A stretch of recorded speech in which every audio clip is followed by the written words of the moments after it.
You've probably heard about the database leak by the state of California. The name, address, and age of everyone who has a California CCW was posted to a California DOJ website for the entire world to see. Doxing gun owners is completely and totally unacceptable. Incompetence or malfeasance, either way, it's a horrible offense. But do you wish cleaning your gun was easier? Well, you can clean it with lube and protect it with Seal 1. Seal 1 CLP Plus is natural, non-toxic, and environmentally friendly. Clean your gun easier, faster, and you'll even smell better too. One and done with Seal 1. Ask for it by name at your local gun shop, or you can get it online at seal1.com. That's seal1.com. Okay, so all the guns you have, I heard it's close to a gun store, but I've not seen them. Say what?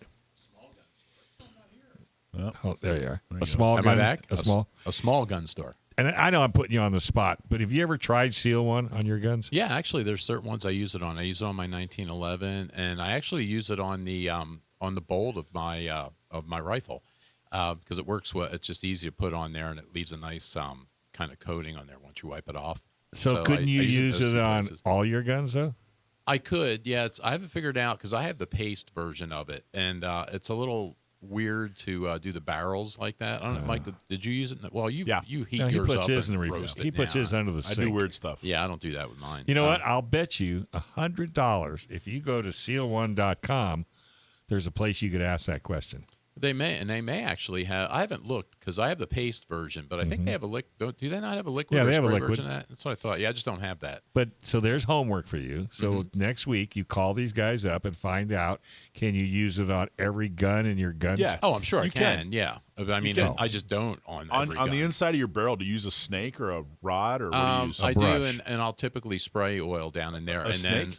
Then, yeah, well, you have to with the snake. I found out, or the snake binds up in there. Yeah, so the just put that real snake? Found that out early on. Put that gel all over the snake. That's all you do. 'Cause Okay. I've done that. You just take the gel and just slime it up, and then stick it down there. Okay, maybe I'll try that because I'd like to actually do that again on the rifle because I'd like to be all consistent with it. Right. I don't really want to have two different kinds of stuff in there if I can avoid You that. can't. I got to tell you that I've made that mistake. Once you pick a cleaner and a solvent, stick with it for the rest of your life. Don't switch in and out. It'll get all goopy. The chemical reactions. The chemicals react to each other, Yeah. and especially if you have one that's organic and one that's not, or one that's oil-based. One that's not. Oh, my God. So let me ask you even a more important question. Do you have to buy a gun cleaning kit for each different weapon you own? Well, you have to buy whatever you use. You have to buy the thing that the kit that goes with it. Not the kit that goes with it. Different calibers. Yeah, the caliber. It has to be caliber specific. So 90% of that kit goes to every gun, but then the 10% is caliber specific. So like if you're putting a snake down your bore, that comes in the kit. It's got to be the right caliber. If you're putting a patch, so if you got down a your 22 Yeah. or a 9mm, Right. Needless to say, the 9mm is not going to work on the 22. Right. Yeah. 12 gauge shotgun snakes Right. not going down a Gotcha. 22 barrel. And can you buy a universal kit? Or Yeah. that was my point. Yeah. Like if I have that 22, then I have a kit to clean a 22. If you get a cleaner, a solvent, some patches, and something for Some rods. for your bore, You're done. You're done. What do you put on the wood? Linseed oil? Pledge. Yeah. You're the third guy that told me pledge. Okay, I think we drifted a little bit off topic because you were real serious there. I was. And then we went cleaning. All right, go ahead, Joe. I got a few minutes left here. Are you talking about this? Oh, you got cool. You got one. 10 minutes. So, this week's article, how low will they go in reaction to the Supreme Court decision? So you can find this on the getagrip.substack.com. You can find it on our web page, sdcgo.org, go under news and then blog. So you'll see it on there too. So what I wanted to write about was, how is California and some of the more oppressive states likely to react to the Supreme Court thing? And actually, California got off to a good start. Where, they issued, Rob Bonta, the Attorney General, actually issued instructions, the next day to all the issuing agencies to no longer ask for, good cause statements on the concealed carry applications, which I thought, okay, that's good. That's a good sign. Because he jumped on it.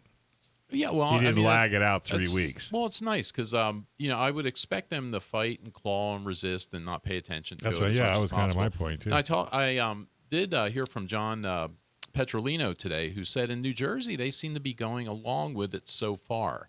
They're not resisting like I guess Massachusetts is resisting and California is. But he said New Jersey so far seems to be just okay. Well, we're going to go with it.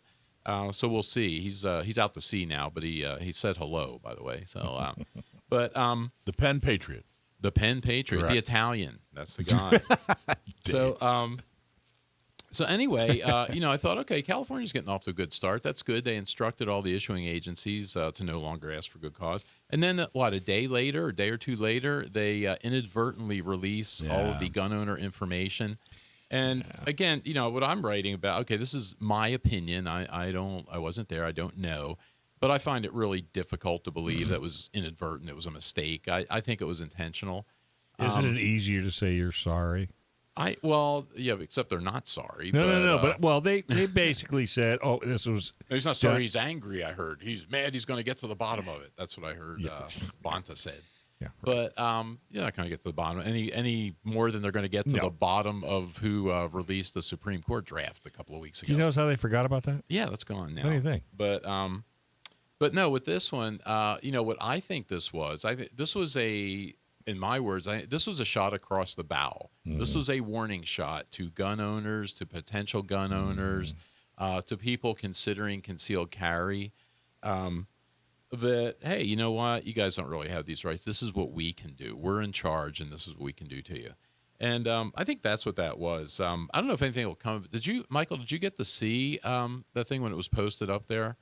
Because I know when I found that, by the time I found out about it, it was down already. It was gone. I didn't actually see it, but there's actually a journalist up. There was a local paper up north in California, and they posted a story about it, and their graphic was a screenshot. So like 15 or 20 of the names. There was this story about how horrible.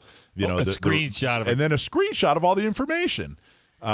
People, just ridiculous. I didn't actually see it, but my understanding is your name, your address, your gender, probably Social Security, your date of birth. I don't remember social, but really bad information, really horrible information. So is this not going to take the new gun owners that are coming in? Isn't that going to keep them away from getting the CCW? Well, I think that's the intent. It's meant to intimidate. Yeah, but people, then how are you going to catch? I mean, then how is the government going to catch all these people if they're not registering their guns? Well, they'd rather have you not own a gun. Next best choice, I guess, is to register the gun. Right. But that's what I mean. I think it was just an intentional thing, and we'll see.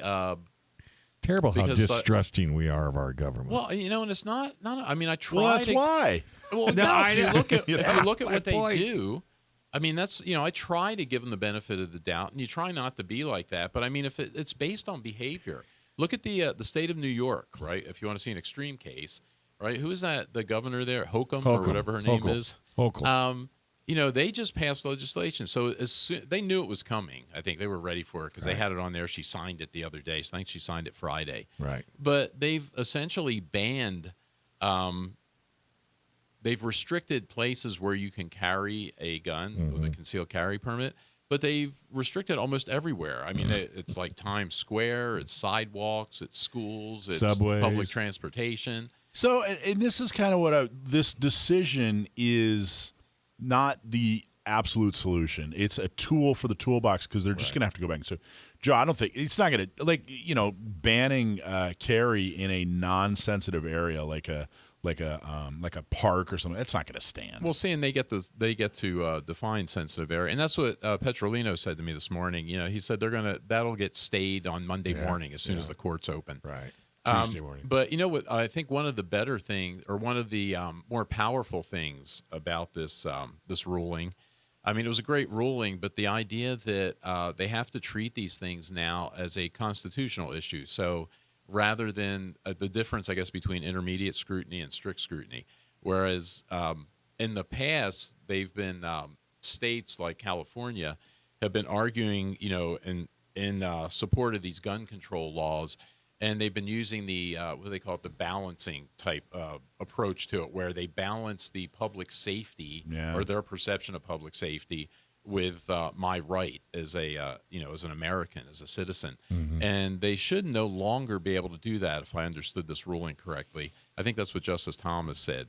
And it's not a second-class right anymore. It's an actual right. It's like it's like all the other rights. So they won't be able to use that balancing thing. So the state's going to have to come up with much more solid evidence that to support their case. So like what John was saying, if that'll get challenged in court on Monday, the New York thing, and I think the state's not going to be able to support that, and it'll go away eventually. But we have to go through this thing. So like you're saying, Michael, it's not. This is the start. This is not the end. This is the beginning of all our efforts, not the end. People think, hey, we got this great Supreme Court thing. No, the road just began. Yeah, we found this. What they did is we're still in the fight, but they just untied our hands. Right. So now we actually have some solid foundation. Now they're going to get punched. Yeah. So you got to get involved, everybody. Well, in California too, who's the anti-gun assembly? I mean, the one that always jumps on this Petrolino. Yeah. Which I saw his proposed bill. Is that the same name of the guy on the boat?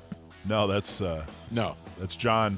Oh wait, yeah, you guys Portantino. That's right. Not John Petrolino. Sorry, John. See, John, dude, I'm covered for the you, Italian, man. the Gabagool Patriot. I don't want him after me, man. The Patriot. Yeah. Thanks for watching this clip from Gun Owners Radio. You can watch us live every Sunday from 4 to 6 p.m. California time, right here on our YouTube channel, or if you're in the San Diego area, you can listen to us on 1170 a.m.